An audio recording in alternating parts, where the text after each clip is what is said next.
ភាគច្រើនដែលភៀសខ្លួនទៅកាន់សហរដ្ឋអាមេរិកដែលជាទឹកដីនៃលុយដុល្លារសុទ្ធតែប្រាថ្នាចង់រស់ដោយជីវភាពធូរធារនិងអាចទទួលលុយសង្គមគិច្ចក្រោយពេលខ្លួនមានវ័យចាស់ជរា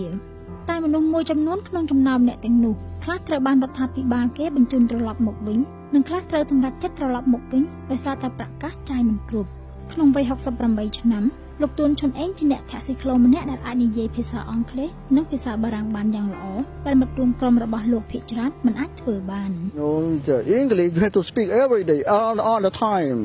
Nobody perfect. But Thai you speak English. Tại đừng chơi hoàng ngày. Speak all the time, every day. លោកបានរស់នៅនិងធ្វើការនៅសហរដ្ឋអាមេរិកជាង20ឆ្នាំគឺចាប់ពីឆ្នាំ1988រហូតដល់ឆ្នាំ2012ជាពេលដែលលោកត្រឡប់មកកម្ពុជាវិញនិងបានប្រកបរបរធាក់ស៊ីក្លូនៅក្នុងសមាគមអភិរក្សស៊ីក្លូនិងមុខរបរក្រៅប្រព័ន្ធ នឹងវាស្រួលហាត់ប្រាណផងបាច់ញើសផងបានលុយហាត់ប្រាណបាននិយាយភាសាគេរាល់ថ្ងៃជួបភ្ញៀវ បរិះមានស្រុកកំណើតនៅក្នុងឃុំកកស្រុកសន្ទុកខេត្តកំពង់ធំមានកម្រិតវប្បធម៌ត្រឹមថ្នាក់បាក់អងក្នុងសម័យសង្គមរាស្ត្រនិយមឬស្មើនឹងថ្នាក់ទី11បច្ចុប្បន្នបានចាក់ចេញពីស្រុកកំណើតនៅឆ្នាំ1966ដើម្បីមកប្រឡងការងារជាមន្ត្រីរាជការនៅទីក្រុងភ្នំពេញប៉ុន្តែលោកមិនមានវាសនាបានប្រឡងជាប់នោះទេហើយក្នុងឆ្នាំដដែលនោះលោកបានចាប់ផ្ដើមអាជីវកម្មជាអ្នកធាក់ស៊ីក្លូនៅភ្នំពេញរហូតដល់ឆ្នាំ1970 But I been long time, I catch the clothes តាំងពីផ្សារអូស័យទៅផ្សារដើមថ្កូវហុចដីធ្លុំតាំង66ខ្ញុំធ្លាប់តាំងហកខ្ញុំប្រឡងឌីប្លូមអីក្នុងអំឡុងឆ្នាំ1970លោកសម្រេចចិត្តចូលធ្វើជាទាហានលន់នល់ក្រុមហេតុផលជីវភាពនិងចង់ការពារទឹកដីលោកថាពេលនោះកងទ័ពវៀតណាមមានច្រើននៅតាមព្រំដែនរបស់កម្ពុជាលោកបានរៀបការលើកទី1នៅឆ្នាំ1970នៅក្នុងខេត្តស្វាយរៀងនិងមានកូន2នាក់ក្រោយរបបលន់នល់ត្រូវបានផ្ដួលរំលំហើយខ្មែរក្រហមបានឡើងកាន់អំណាចទាហានលន់នល់មួយចំនួនត្រូវបានខ្មែរក្រហមសម្លាប់ហើយរូបលោកក៏ត្រូវកម្មាភិបាលខ្មែរក្រហមដឹងថាជាទាហានលន់នល់ផងដែរតែខ្មែរក្រហមមិនសម្លាប់ដោយសារតែលោកជាមនុស្សខិតខំធ្វើការនិងមិនចេះតវ៉ាចំពោះបទបញ្ជាអង្គការណាដែលប្រជាជនមូលដ្ឋានគេធ្វើមិនកាច់ខ្ញុំធ្វើនោះហើយគេ on the other hand យ៉ាងមួយទៀតឪពុកខ្ញុំនៅខាងក្រៅកូនតែមួយហើយឪពុកខ្ញុំនៅខាងក្រៅហ្នឹងហើយបានគណៈភូមិគណៈអីគេស្គាល់ឪពុកខ្ញុំទៅបានគេទុកជីវិតឲ្យខ្ញុំក្រោយរបបខ្មែរក្រហមដួលរលំបាន1ឆ្នាំអនុជនរូបនេះក៏បានធ្វើដំណើរពីភ្នំពេញទៅកាន់ព្រំដែនកម្ពុជាថៃក្នុងបំណងរកស៊ីប៉ុន្តែពេលទៅដល់ទីនោះលោកមិនអាចវិលត្រឡប់មកក្នុងប្រទេសវិញបានដោយសារសង្គ្រាមរវាងកងទ័ពខ្មែរក្រហមនិងកងទ័ពវៀតណាមកំពុងមានភាពខ្លាំងក្លាដោយមិនអាចវិលមកភ្នំពេញវិញបានក្នុងឆ្នាំ1986លោកបានរៀបការជាមួយនារីម្នាក់ដែលរស់នៅក្នុងជំរំដូចគ្នាដែលមានសាច់ញាតិរស់នៅអាមេរិកក្រោមការរៀបចំពីបងជីដូនមួយដោយការរំពឹងទុកក្នុងឆ្នាំ1988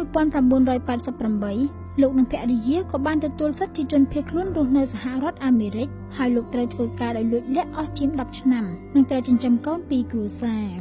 វាមិនក្រនឹងក្មួយឲ្យម្ដាយមីឪពុកមីប្អូនស្គាល់គាត់កូនចៅមានខ្ញុំមានកូន2ទៀត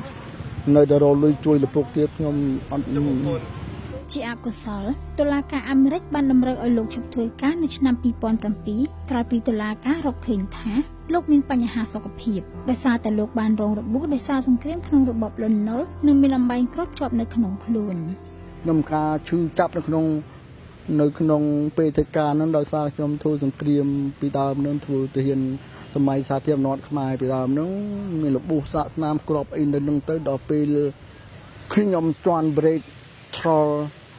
បោះទៅរះអីហ្នឹងណាវាធ្ងន់ទៅវាឈឺខ្ទោកមកខ្ញុំតឡាការមិនកាំងអោបខ្ញុំសោកសៅខ្ញុំ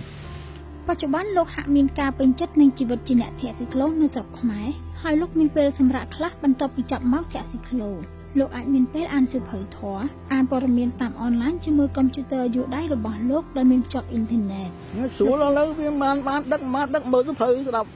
កុំយឺនមើលទៅព័ត៌មានទៅមានអីដឹកភ្ញៀវហើយមើល laptop មើលកាសែតដាក់ព័ត៌មានអង់គ្លេស BBC ប៉ុណ្ណឹងហើយដល់ម៉ោង5 6ទៅយាមទៅគេទៀតទៅ លោកទួនឈុនអេងបានប្រកបរបរធាក់ស៊ីក្លូនៅស្រុកខ្មែរជិត5ឆ្នាំហើយដែលលោកថាក្នុងមួយថ្ងៃលោកអាចរកប្រាក់បានប្រហែលជា 14,000 រៀលនិងមានពេលសម្រាកកន្លះថ្ងៃមុននឹងលោកបន្តការងារជាសន្តិសុខនៅពេលយប់ចាប់ពីម៉ោង 6 ល្ងាចលោកថាការងារដែលលោកកំពុងធ្វើនេះធ្វើឲ្យលោកបាត់ភាពអបសុខបំផាត់ភាពខ្ជិលច្រអូសនិងការខ្វះខាតទោះជាយ៉ាងណារូបលោកមិនមានវាសនាដោយរស់សុខស្រួលនោះទេទោះបីជាលោកមានប្រាក់សង្គមគិច្ចពីរដ្ឋាភិបាលអាមេរិកប្រចាំខែក៏ដោយដោយសារតែលោកនៅបន្តផ្គត់ផ្គង់កូនចៅនិងបងប្អូនរបស់លោកមួយចំនួនទៀតនៅស្រុកខ្មែរមុនពេលលោកចាក់ចេញកូនរបស់លោកនៅអាមេរិកមិនចង់ឲ្យលោកចាក់ចេញពីអាមេរិកនោះទេប៉ុន្តែលោកថាលោកចង់មករស់នៅនិងស្លាប់នៅស្រុកខ្មែរជាទឹកដីកំណើតរបស់លោក ខ្ញុំទៅសេសម្បត្តិអមេរិកបោះតែខ្ញុំថាអញ្ចឹង I want to die in my country but I want to die over here because I have no much money and much money and funeral by cremation lots of money so I have no choice back in my country my especially my native village គាត់នឹកស្រុកកំណើតខ្ញុំបងប្អូនខ្ញុំញ៉ាំបងប្អូនហ្នឹងមានតែម្នាក់ឯងហ្នឹងប៉ុន្តែខ្ញុំស្លាប់នៅស្រុកខ្មែរឯងវាជាងសពស្រុកទេ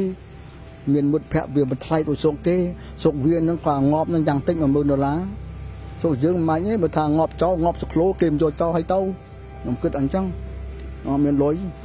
We go try to to take your picture Yes, I will. for video station. Sure. Thank you.